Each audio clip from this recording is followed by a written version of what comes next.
नमस्कार। मेरे सभी पत्रकार साथियों को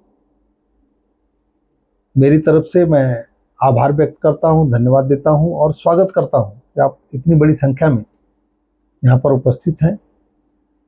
आप लोगों के जानकारी के लिए, आप लोगों के माध्यम से मुंबई के नागरिकों को और कुरार के लोगों के लिए खास करके कि जो पहले महले वाली चाली का विषय है और उसका जो जीआर का जो प्रोग्रेस है, उसकी जानकारी, उसकी माहिती, उसका इन्फॉर्मेशन देने के लिए आज मैं आप लोगों के बीच में आया हूं।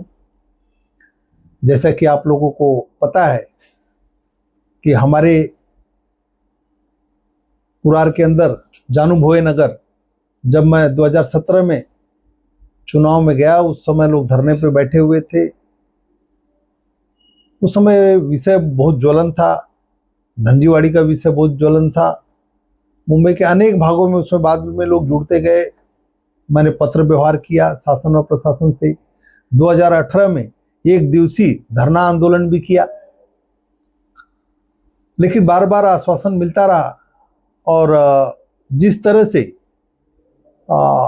हमको अपेक्षा थी कि जितना जल्दी होना चाहिए नहीं हुआ। 2019 में प्रस्ताव उस समय के माननीय मुख्यमंत्री देवेंद्र फडणवीस जी के आदेश से म्हाडा और एसआरए ने राज्य सरकार के पास भेजा, लेकिन आप सब लोगों को पता है कि माननीय उद्धव ठाकरे जी की सरकार आ गई और 2.5 साल जो सरकार थी सिर्फ फेसबुक पे चली, जनहित के कोई काम नहीं हुए, तो कुछ हुआ नहीं। उसके बाद जैसे ही सरकार जून 2022 में फिर से महायुति की आई, माननीय मुख्यमंत्री एकनाथ जी शिंदे साहब, उस समय को उप मुख्यमंत्री माननीय देवेंद्र फडणवीस जी के नेतृत्व में, मैं 23 जुलाई को माननीय उप मुख्यमंत्री देवेंद्र फडणवीस जी से, उस समय के उप मुख्यमंत्री आज के मुख्यमंत्री देवेंद्र फडणवीस जी से मिला।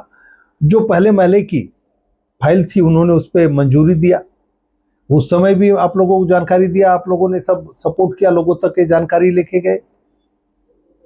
और उसके बाद जो अधिवेशन आया, उसके बाद सितंबर में मुझे लगता है या दिसंबर में जो नेक्स्ट अधिवेशन आया, उसमें माननीय मुख्यमंत्री महोदय देवेंद्र फडणवीस जी ने विधानसभा में अनाउंस किया कि आप सब लोग देखे होंगे कि बहुत जल्दी लोगों को प्रधानमंत्री आवास योजना के अंतर्गत जो पहले महले के चाली में रहने वाले लोग हैं उनको घर मिलेगा। लगातार आप सब लोगों को पता है कि इसके लिए एक महाराष्ट्र शासन का जीआर आना चाहिए।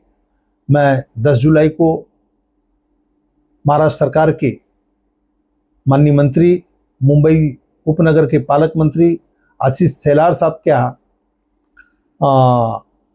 एक ज्वाइंट मीटिंग लगाया। उसमें एसआरए के, म्हाडा के माननीय प्रमुख सचिव हाउसिंग, रेवेन्यू असीम गुप्ता साहब सभी अधिकारी रहे और उनके सामने विषय रखा गया। तुरंत माननीय मंत्री महोदय का मैं धन्यवाद दूंगा कि उन्होंने आदेश दिया कि तत्काल जीआर के लिए कार्रवाई की जाए।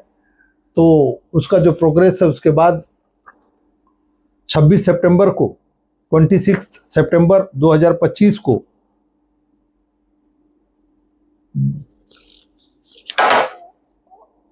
हाउसिंग डिपार्टमेंट ने, देखिए हाउसिंग डिपार्टमेंट का जीआर है, आदेश है, उन्होंने एसआरए से माहिती मंगवाया, डिटेल्स मंगवाया कि कितने घर हैं और इस पे महाराष्ट्र शासन पे कितना बोझ आने वाला है। तो कुछ एसआरए से रिप्लाई गई नहीं। उसके बाद दूसरा, मैं फिर माननीय पालक मंत्री महोदय, माननीय मुख्यमंत्री देवेंद्र फडणवीस जी के ऑफिस से मैं संपर्क किया, लगातार करते रहा। तो 13 नवंबर 2025 को दूसरा रिमाइंडर यानी स्मरण पत्र एसआरए को गया। फिर मैं एसआरए से पाठ पुरावा करके कि एक्स्ट्रा बोझ तो नहीं आने वाला है। तो जैसे कि आप लोगों को पता है कि ये स्कीम स्लम की ये इंसेंटिव स्कीम है, कोई न कोई विकासक आता है, डेवलपर करता है, तो महाराष्ट्र शासन पे कोई बोझ नहीं आने वाला है। अब कोई जीआर नहीं है इसलिए कोई स्पेसिफिक सर्वे नहीं है। तो उसका जवाब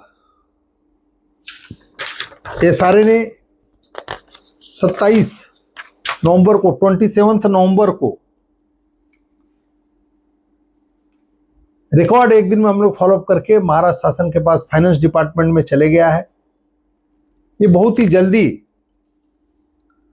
अब महाराष्ट्र सरकार का फाइनेंस डिपार्टमेंट अपना ओपिनियन, अपना अभिप्राय हाउसिंग डिपार्टमेंट को भेज देगा।